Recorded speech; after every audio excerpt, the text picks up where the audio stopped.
नमस्कार, आप देख रहे हैं उत्तराखंड न्यूज और मैं हूं आपके साथ के कुणाल धीरज। सबसे पहले बात पुष्कर सिंह धामी की। जी हां, मुख्यमंत्री पुष्कर सिंह धामी ने सोशल मीडिया एक्स पर एक पोस्ट किया है और उन्होंने कहा है कि प्रदेश भर में जो भारी बारिश हुई है, जिसके चलते जनजीवन प्रभावित हुई है, उसकी सूचना उन्हें मिली है।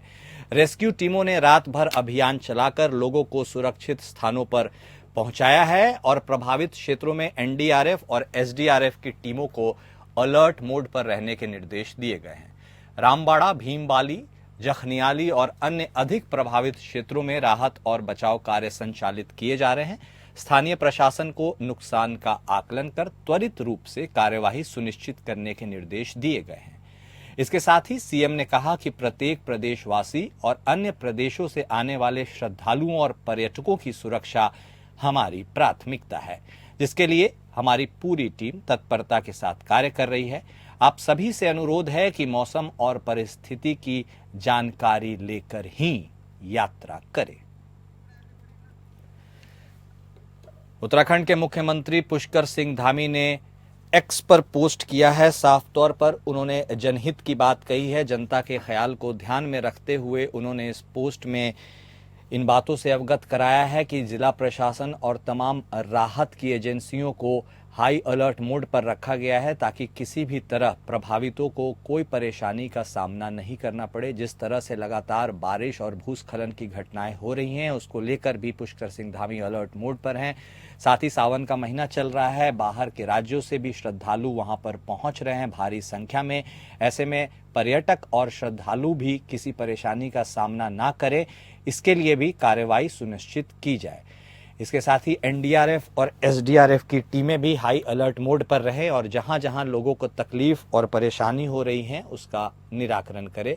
इसके साथ ही प्रभावित क्षेत्रों में राहत और बचाव कार्य तेजी से संचालित करें। उन्होंने साफ तौर पर कहा है कि रामबाड़ा और भीमबाली जैसे क्षेत्रों में, साथ ही जखनियाली और अन्य अधिक प्रभावित क्षेत्रों में भी राहत और बचाव कार्य तेजी से संचालित किए जा रहे हैं। प्रशासन नुकसान का आकलन करे और कार्रवाई सुनिश्चित करे। इसके साथ ही उन्होंने कहा है कि लोगों की सुरक्षा ही उनकी प्राथमिकता है और उनकी पूरी टीम तत्परता के साथ कार्य कर रही है।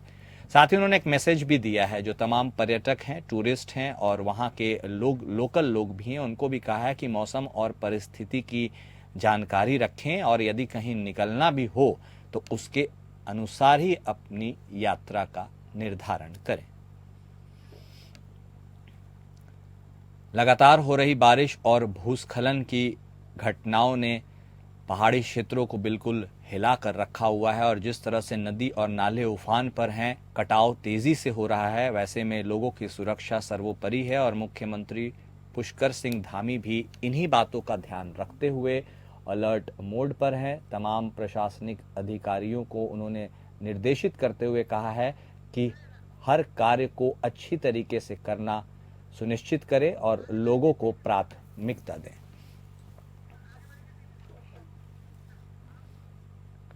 प्रदेश में मौसम विभाग ने ताजा अपडेट जारी किया है जिसमें भारी बारिश की संभावना जताई गई है। इसके साथ ही 1-2 दिन भारी से अति भारी बारिश की भी संभावना व्यक्त की गई है, जिसमें देहरादून, टिहरी, पौड़ी, हरिद्वार, नैनीताल, चंपावत और उधम सिंह नगर जिलों को शामिल किया गया है। वहीं कुमाऊं के जिलों नैनीताल, चंपावत, उधम सिंह नगर में रेड अलर्ट जारी किया गया है, तो वहीं गढ़वाल के जिले देहरादून, टिहरी, पौड़ी, हरिद्वार में ऑरेंज अलर्ट जारी किया गया है। इसके साथ ही लोगों को भी सतर्क रहने की हिदायत दी गई है।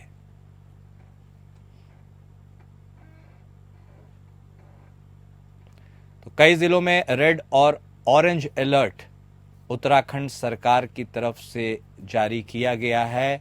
भारी बारिश और अति भारी बारिश को 2 कैटेगरियों में बांटकर यह स्पष्टीकरण दिया गया है कि लोगों से अपील भी की गई है कि आप जब भी अपने घरों से निकले तो इन अलर्ट्स पर ध्यान देकर ही बाहर निकले। आपको बता दें कि कुछ तमाम ऐसे जिले हैं जहां का जिक्र उन्होंने किया है। जैसे यदि कुमाऊं रेंज की बात करें तो वहां के नैनीताल, चंपावत, उधम सिंह नगर में तो रेड अलर्ट जारी किया गया है। तो वहीं गढ़वाल जून के यदि जिले की बात करें तो उनमें देहरादून, टिहरी, पौड़ी और हरिद्वार में ऑरेंज अलर्ट जारी किया गया है। लोगों को सतर्क रहने के निर्देश भी दिए गए हैं। साथ ही उनसे अपील की गई है कि यदि वह घर से बाहर निकलें तो काफी ध्यान देकर निकले। हमारे साथ हमारे सहयोगी आलोक सेमवाल इस वक्त फोन लाइन पर जुड़ गए हैं। जी आलोक, ये जो अलर्ट जारी किया गया है 2 कैटेगरीज में, रेड और ऑरेंज, क्या लगता है इसका प्रभाव लोगों के ऊपर कितना पड़ रहा है? क्योंकि भारी बारिश से अति भारी बारिश की तो चेतावनी जारी कर दी गई है। लोगों को हालांकि काम पर भी निकलना होता है, ऐसे में क्या कुछ उपाय किए गए हैं? मानसून सीजन ने उत्तराखंड में दस्तक दे दी थी, उसके बाद से ही लगातार बारिश देखने को मिल रही है और फिलहाल ऐसा पहली बार देखने को मिला है कि रेड अलर्ट और ऑरेंज अलर्ट जो है उत्तराखंड के समस्त जिलों के लिए एक साथ जारी किया गया है, जिसका साफ तौर पर मतलब है कि उत्तराखंड के समस्त इलाकों में अब भारी वर्षा देखने को मिलने वाली है। खासतौर पर अगर हम बात करते हैं टिहरी गढ़वाल की और कर्णप्रयाग चमोली क्षेत्र की, नैनीताल क्षेत्र की, यहाँ पर पहले से ही भारी बारिश देखने को मिल रही है। कल टिहरी से एक खबर भी सामने आई थी जिसमें कि 3 लोग जो हैं होटल के समेत बह गए थे। तो कहीं ना कहीं अतिवृष्टि इस वक्त उत्तराखंड में देखने को मिल रही है। मुख्यमंत्री पुष्कर सिंह धामी भी लगातार इस पूरे मामले का जायजा ले रहे हैं और अधिकारियों को दिशा निर्देश देने का काम भी कर रहे हैं। साथ ही साथ मौसम विभाग ने लोगों को ये चेतावनी भी दी है कि आप जो है अगर ज्यादा बारिश होती है खासतौर पर पहाड़ी क्षेत्रों के लिए तो वो घर से बाहर ना निकले। जो यात्री इस वक्त 4 धाम रूट पर हैं, जो उत्तराखंड में कांवड़िए इस वक्त हैं, अगर ज्यादा बारिश होती है तो वो आगे की यात्रा ना करें, क्योंकि लैंडस्लाइड और भूस्खलन जैसी जो घटनाएं हैं वो लगातार उत्तराखंड में फिलहाल देखने को मिल रही हैं। जी कुणाल जी, आप हमारे साथ बने रहिए। फिलहाल आपने जो जानकारी दी उसका बेहद शुक्रिया। हम आपका फिर से रुख करेंगे।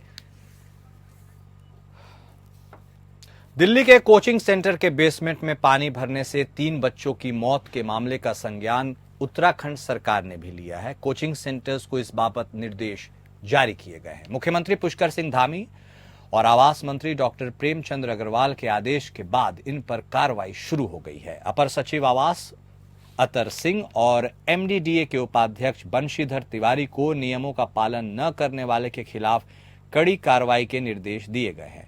एमडीडीए के उपाध्यक्ष बंशीधर तिवारी ने बताया कि एमडीडीए और पुलिस विभाग ने संयुक्त चेकिंग कार्रवाई शुरू कर दी है। नियमों का पालन न करने वाले कोचिंग सेंटरों को नोटिस जारी कर कार्रवाई की जाएगी। सहयोगी आलोक सेमवाल हमारे साथ लगातार जुड़े हुए हैं, उनका रुख कर लेते हैं। जिस प्रकार से दिल्ली कोचिंग हादसे ने पूरे देश को हिला कर रख दिया है और अब उसी का रिपल इफेक्ट हम देख रहे हैं आलोक, जो तमाम राज्य सचेत हो रहे हैं। ऐसे में उत्तराखंड सरकार की ये जो पहल है, इससे छात्रों को, कोचिंग सेंटर्स को, उनके अभिभावकों को कितना राहत मिलता नजर आ रहा है? जी बिल्कुल, एक पहल तो जरूर की है राज्य सरकार ने कोचिंग सेंटर हादसे के बाद, और कहीं ना कहीं ऐसा देखने को मिल रहा है कि उत्तराखंड में फिलहाल इस तरह की जो छापेमारी है प्रशासन द्वारा वो लगातार जारी है। तो फिलहाल इसी क्रम में हल्द्वानी में भी छापेमारी की गई थी, जिसमें यह देखा गया कि कई कोचिंग सेंटर्स में जो है पार्किंग की सुविधा भी उपलब्ध नहीं है। साथ ही साथ वो बिना किसी मैप के कोचिंग सेंटर चला रहे थे। तो एक प्रभावी कार्रवाई करते हुए प्रशासन ने उन पर चालानी कार्यवाही भी की है। और साथ ही साथ आपको बताना चाहूंगा कि इसी क्रम में प्रशासन अब लगातार कार्यवाही करता हुआ नजर आएगा और जो भी कोचिंग सेंटर बिना किसी मानक के रूप से चल रहे होंगे उन पर प्रभावी कार्रवाई। चलिए ठीक है, और उन पर प्रभावी कार्रवाई की जाएगी। तो कहते हैं ना, जब कहीं दिक्कत होती है तो उसका असर दूर तक होता है। ऐसे में ही तमाम राज्य भी अब सचेत हो गए। हमारे साथ जुड़ने के लिए और तमाम बातचीत करने के लिए आपका बेहद शुक्रिया।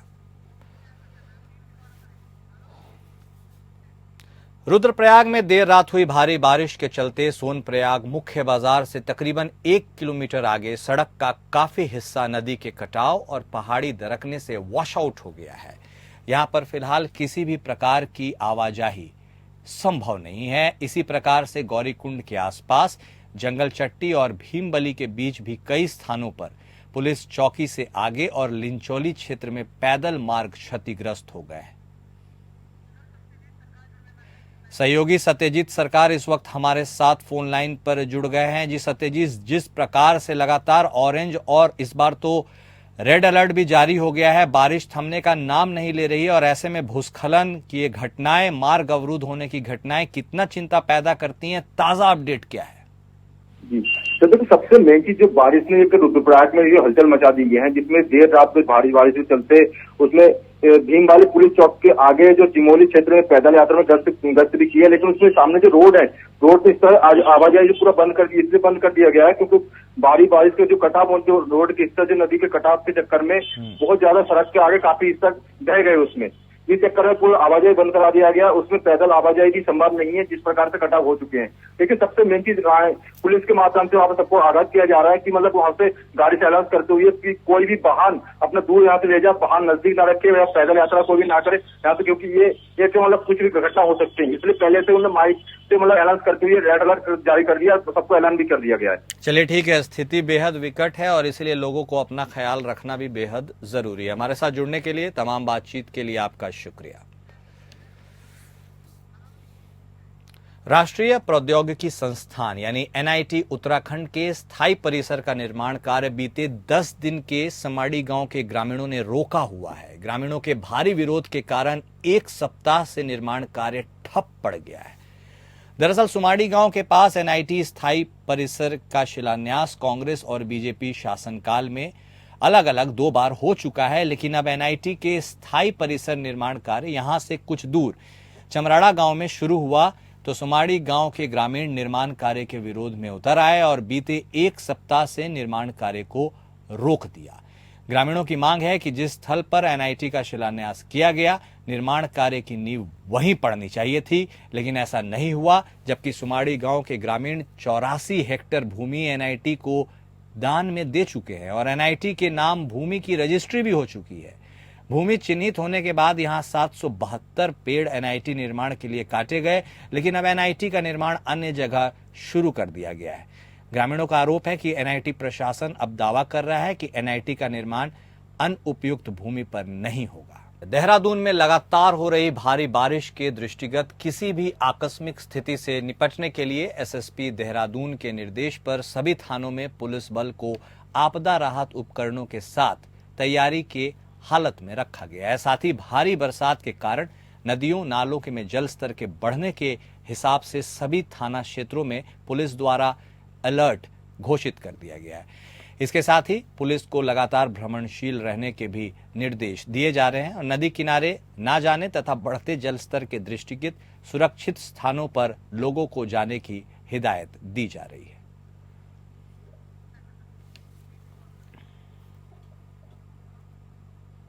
वहीं हरिद्वार में चल रहे कांवड़ मेला अंतिम दौर में पहुंच गया है। करीब 24 घंटे में मेला समाप्त हो जाएगा। कांवड़ मेले के अंतिम चरण में डाक कांवड़ियों का सैलाब उमड़ पड़ा है। लाखों की तादाद में शिव भक्त कांवड़िए हरिद्वार से जल भरकर अपने गंतव्य की ओर लौट रहे हैं। प्रशासन के आंकड़ों के मुताबिक बुधवार को 76 लाख कांवड़ियों ने हरिद्वार से गंगा जल भरा, जबकि अब तक 3.25 करोड़ से ज्यादा शिव भक्त कांवड़िए हरिद्वार से लौट चुके हैं। प्रशासन का अनुमान है कि इस कांवड़ मेले में पिछले साल आए 4 करोड़ शिव भक्तों का रिकॉर्ड टूट जाएगा। कांवड़ मेले की लास्ट स्टेज में किसी तरह की कोई चूक ना हो, इसके लिए एसएसपी खुद सड़क पर उतरे हुए हैं। हरिद्वार के एसएसपी कभी चौराहों पर ट्रैफिक नियंत्रित करते तो कभी मेला कंट्रोल रूम में कैमरों से निगरानी करते हुए नजर आ रहे हैं। शुक्रवार को देश भर में महाशिवरात्रि का पर्व मनाया जाएगा और शुक्रवार सुबह से शिवालयों में गंगा जल चढ़ाने की शुरुआत हो जाएगी।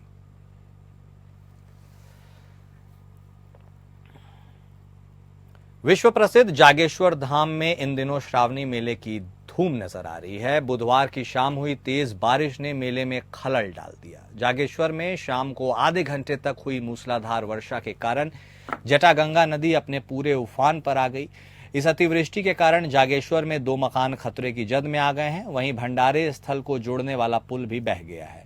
जागेश्वर क्षेत्र में बुधवार की शाम आधे घंटे की लगातार बारिश ने जीवन अस्त व्यस्त कर दिया है। अतिवृष्टि के कारण भंडारा स्थल को जोड़ने वाला पुल नदी के बहाव में बह गया। वहीं मेले में व्यापार करने आए अनेक व्यापारियों की दुकानों का सामान भी बह गया।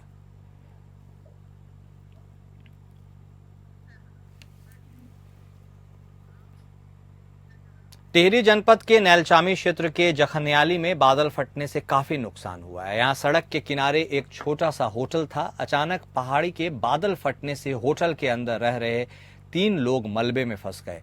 आसपास के लोगों को पता चलने पर जिला प्रशासन और एसडीआरएफ और पुलिस के 7 लोगों को सूचित किया गया। लोगों ने मिलकर 2 शवों को मलबे से बाहर निकाल लिया।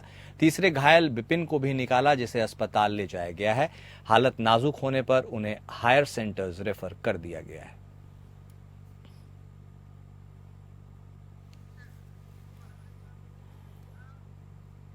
खटीमा विधानसभा क्षेत्र के अंतर्गत आने वाले सीमांत गांव बेरिया मझौला में दिनेश चंद्र की हत्या का उधम सिंह नगर पुलिस अधीक्षक मंजुनाथ ने खुलासा किया। युवक का मित्र ही उसका हत्यारा निकला। दरअसल कुछ दिन पहले मृतक दिनेश चंद्र घर आया था और बीते सोमवार को दिनेश चंद्र और वीरेंद्र सिंह ने रात में बैठकर शराब पी और किसी अवैध संबंध को लेकर विवाद बढ़ा, जिस पर वीरेंद्र सिंह परिहार ने दिनेश चंद्र के सर पर पत्थर से वार किया। बाद में घर से पिस्टल लाकर उसको गोली मार दी। इस मामले में पुलिस अधीक्षक मंजुनाथ टीसी ने जानकारी देते हुए बताया कि मंगलवार सुबह तड़के इस बात की सूचना मिली कि दूरस्थ ग्राम बिरिया मझोला में एक युवक की गोली मारकर हत्या कर दी गई है। सूचना मिलने पर खटीमा कोतवाली पुलिस टीम ने मौके पर जाकर शव को अपने कब्जे में लेकर पोस्टमार्टम के लिए भेजा। स्थानीय लोगों से पूछताछ और सीसीटीवी फुटेज की मदद से मामले की गहन जांच शुरू कर दी गई थी।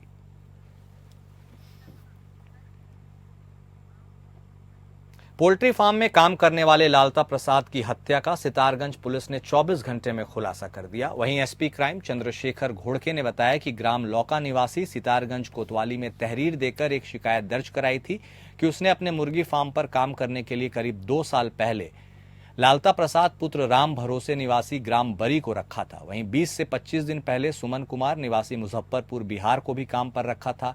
दोनों में किसी बात को लेकर कहासुनी हो गई। बदले की भावना से सुमन ने रात में सोते समय लालता प्रसाद की हत्या कर दी। साथ ही बताया कि सितारगंज पुलिस की संयुक्त रूप से लालता प्रसाद की हत्या करने वाले सुमन को गिरफ्तार कर लिया गया है। इसके साथ ही हत्या में प्रयुक्त किए गए सीमेंट के पत्थर आदि को बरामद कर लिया गया है।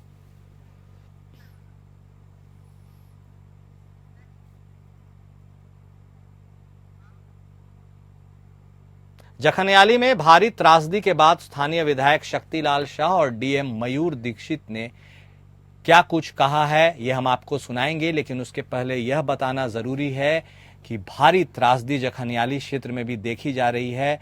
हालांकि वक्त रहते इस त्रासदी को काबू कर लिया गया। लगातार हो रही बारिश और भूस्खलन की घटनाओं ने पूरे क्षेत्र को हिलाकर रख दिया है। वायनाड जैसी घटना की पुनरावृत्ति हो सकती थी, लेकिन लोगों की सतर्कता से इस घटना को होने से पहले ही रोक दिया गया। आपको बताएं कि उत्तराखंड में लगातार हो रही भारी बारिश ने माहौल बिगाड़ कर रख दिया है। लोग अपने घरों में सिमटे हुए हैं। और अब हम आपको सुनाते हैं कि इस बाबत डीएम ने क्या कुछ कहा। हाँ, 2014 में भी एक ऐसी त्रासदी हुई थी और कल 8:30 बजे की घटना है।